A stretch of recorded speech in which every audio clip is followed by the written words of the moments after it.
Did you know that most of the time, narcissists don't work alone? That may sound crazy, considering how self-centered and ego-driven narcissists are, but these people will often recruit others to further their agendas and turn the crowd against you. Knowing what a flying monkey is can help you identify who is on your side and who is reporting back their findings to the abusive narcissist. If you want to be able to fully trust and confide in the people around you, stick around until the end, and you'll be easily spotted by these narcissist enablers without all the annoying drama. Number 1, they find common ground against you. Narcissists can seem clever from the outside, but the reality is that their tactics are pretty basic. The problem is that most people find the sneaking, gossiping, and general drama to be pointless and tiring. But to them, it's their main goal in life. A narcissist will often recruit flying monkeys for a common cause. They all share. And sometimes that may even mean that they have a mutual dislike for you.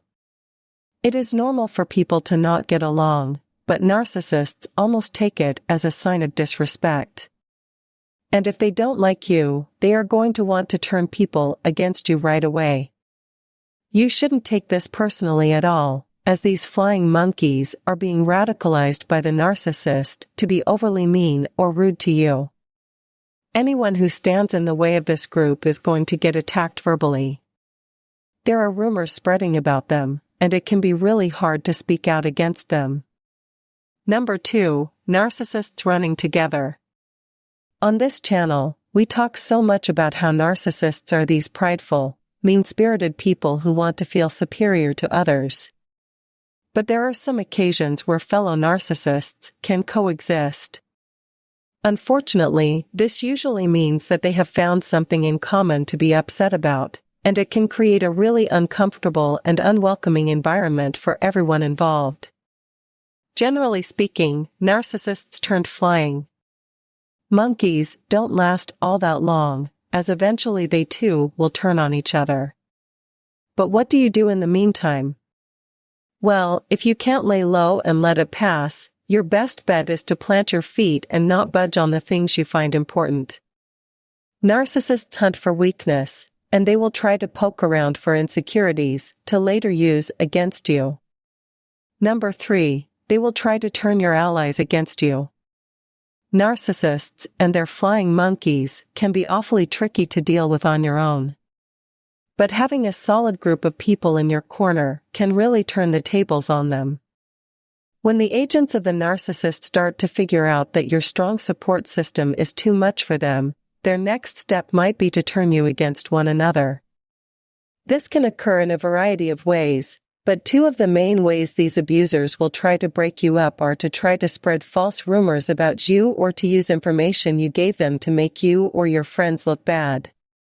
Riling you up and making you think that your friends don't have your back can lead to turmoil within your group, which is why you have to try your best not to let these things get to you. The worst thing a friend group can do is start doubting one another. So bringing those rumors or accusations to your friends directly so they can dispute them is the best way to stay close-knit and together. Number 4, the classic smear campaign. Of all the tactics a narcissist will try, the flying monkey smear campaign is usually the most common. When this happens, it can feel like all of it came out of nowhere and that suddenly there is so much talk about you going around. The goal from their perspective is to make you feel alone and to make your friends or coworkers question if they really know you.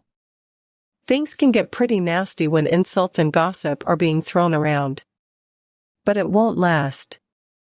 Eventually, people will start to understand that this is all just a childish attempt to make you look bad. And as long as you are able to keep a level head, you should be more than fine. Number 5, they want to break you. Abuse by proxy is all about making you feel small and vulnerable with the hope that you can be broken. It takes some mental fortitude not to give in and become reactionary or defensive, but you should not stoop to the narcissist level. People who get shaken up by this kind of behavior can look erratic or act out of character. And the people around you are going to notice that bullying simply has no place in today's culture. And most people are going to be able to see through the flying monkey's attempts to trigger you.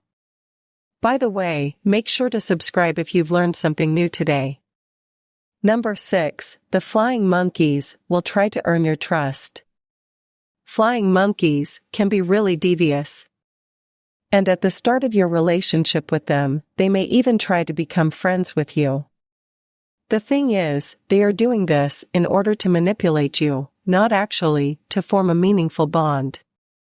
People who have been burned by narcissists in the past often report that they knew things that they never even told them. And that's because of the flying monkeys.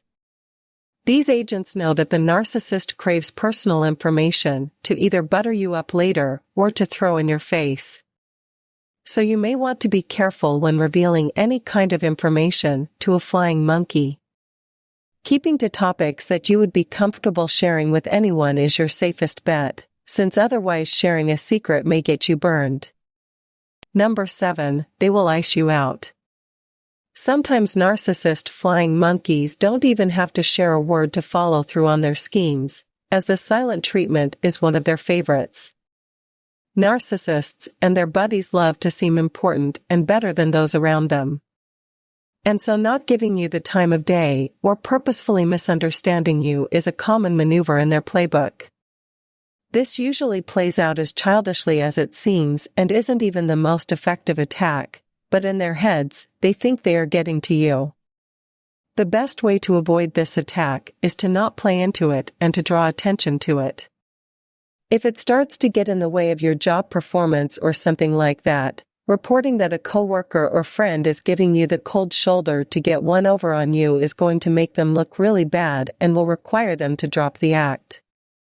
Number 8, they will try to recruit others against you. For a narcissist, the bigger the group, the more popular they are. These egotistical abusers want to be the center of attention and the leader of their group, and they will often send their agents to recruit others to their cause. As theirs grows, they will be bolder in attacking you and will feel increasingly confident. If things have reached this point, there's a lot of dysfunction coming along with it. So you should try your best to remain balanced as things continue to spiral. The work environments and friend groups that allow narcissists to thrive almost never succeed. So you can at least take some solace in the fact that there may not be all that much to fight for. Number 9, they prey on the anxious. If you are a person who suffers from anxiety, especially the social kind, then a narcissist is either going to try to recruit you or attack you.